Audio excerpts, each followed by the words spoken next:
Top secret mo. May nakita ako sa Telegram niya na naghahanap siya ng babaeng magbibigay siguro sa kanya ng kailangan niya. Na kailangan ng bilang mag-partner. Lambingan ba to? Chukchak chenes tuluang dugit? Chakchelnes. Opo, pero kasi stay-in po ako. So, hindi po kami Masakit po, kinonfront ako siya, sabi ko, ano bang kulang, bakit ganun? Actually, hindi po, first time. Second time nung nasa Singapore naman po ako nun. Pag-uwi ko, chinek ko po muna yung Telegram niya, hindi ko rin po alam kung bakit. Kita ko na rin na, yun naman, nagbabayad siya sa mga videos, ganun. Video call. Nakatakip naman yung mukha nung guy, nung caller, tapos yung mga babae. Sanay naman na kasi sila, kaya okay lang. Ina-attempt siya sa ganun.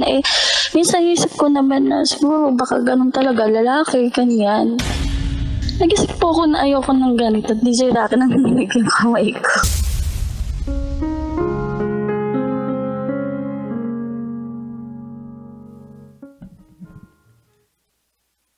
Sino ditong merong application na Telegram? Sa mga may partner dyan. Alam nyo rin ba kung may Telegram ang partners ninyo? Wala na sa Instagram, wala na sa Facebook, wala na sa Threads, wala na sa email. Nasa Telegram na ngayon ang mga pribadong usapan. Charot with harot. Para sa hindi po nakaka-relate dyan, Telegram, hindi po ito yung telegrama nung panahon ninyo. Ang Telegram, isa po itong application na dina-download sa cellphone. Para siyang messaging app. Messaging app. Pero yung messaging app na yon, kung ano-ano na ang mga na i-message. Nandyan na ang exchange of information. Nandyan ang exchange of videos. Pwede video dun, diba? Pwede rin picture. Depende na lang sa'yo kung ano yung gusto mong isend. Kung gusto mo, kita yung taas o kita yung baba. Kung kita yung ngalangala mo o kita yung nandun sa lower molar mo, sa ngipin, ganun. Ito naman. But anyway, kabisyo.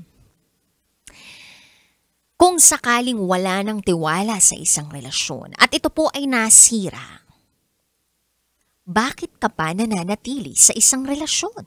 Di ba napakahalaga ng tiwala? Kung puro pagdududa na lang ang namamayani sa isang relasyon, bakit ka pa nandyan? Bakit pa kayo magkarelasyon? Yung TH na tinatawag nila, tamang hinala. Minsan talaga tama yung hinala. Charot with darot! Hindi. Yung TH na sinasabi nila na tamang hinala, hinala lang talaga. Lalong-lalo na kung wala kang pruweba. Pero kung may resibo ka, kung may nakikita ka sa Telegram, yun na nga, yun lang. Bakit? Hindi ka marunong magtago? Magpa-training ka kay Uncle Dagol, Nadawit pa si Uncle Dagol. Magpa-training ka kay Uncle Dagol tsaka kay Konyo Bicolano. Kasi kapag sila nag-training sa'yo, walang huli, walang bakas. Pero, merong lakas. Lakas lang ng loob, yun lang yun. Anyway, kabisyo, 9:00 ng gabi hanggang hating gabi magsasama tayo kapiling ang Basa Princess ng Love Radio, DJ Rakitera. At ngayong gabi, samahan mo ako sa isa na namang pagsisiwalat ng sikreto ng ating kabisyo. Eto na po ang patikim ng DJ Rocky's Secret Files.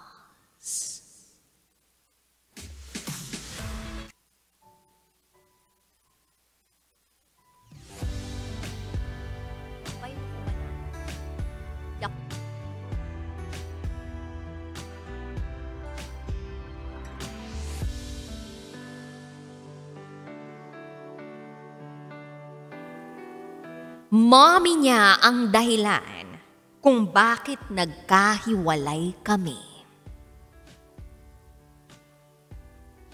Sino ditong nanay na o magiging nanay pa lang? Di ka sure. Baka 9 na buwan. O, nanay ka na. Charot with harot. Nasabi mo na ba sa sarili mo yung katagang, naku, hindi ako magiging tulad ng nanay ko? O di kaya naman, napasabi ka na ba ng, ay, ano bang klaseng nanay yan? Masyadong pakialamera sa buhay ng anak niya? Sabi nila wala raw tayong karapatan na husgahan ang parenting style ng isang magulang. Kahit gaano pa kalupit yung pinaggagawa niya sa anak niya, wala tayong karapatang manghusga at magkomento sa kanyang parenting style. Dahil una sa lahat, hindi naman tayo yung anak. At pangalawa, hindi naman natin sila binabayaran. Wala tayong ambag sa buhay nila. Kung walang ambag sa buhay nila, di wag na lang tayong mangialam. Charot with harot. But kidding aside, kabisyo, bakit nga ba sa mga magkakarelasyon, biglang nagiging nanay ang dahilan kung bakit tuluyang maghihiwalay yung dalawang taong nagsasabing nagmamahalan sila? Bakit nga ba may mga nangingialam na nanay? Naniniwala ka ba sa kasabihang mothers know best? Yung tipong papunta ka pa lang, pabalik na sila. Ganun yung laging sinasabi. Ano ba yung mga famous linyahan ng nanay? Bibig mo kasi yung pinanghahanap mo. Subukan mo kaya yung mga mata mo. Ang gamitin mo nang sa gayon mahanap mo yung hinahanap mo. Abay, sumasagot ka pa.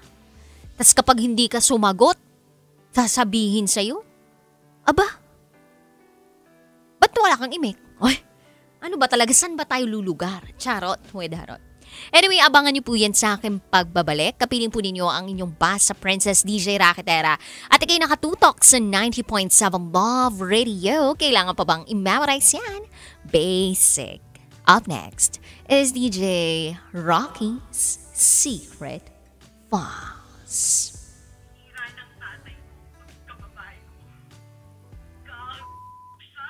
May secret affair kami ng office mate ko. Hindi ko matigilan kasi sobrang galing niya sa... Rocky's Secret Files. Secret Files. It's the kind of bleep you never knew existed. Kunwari inosente, pero boy naman pala. Rocky's Secret Files. Secret Files. Metro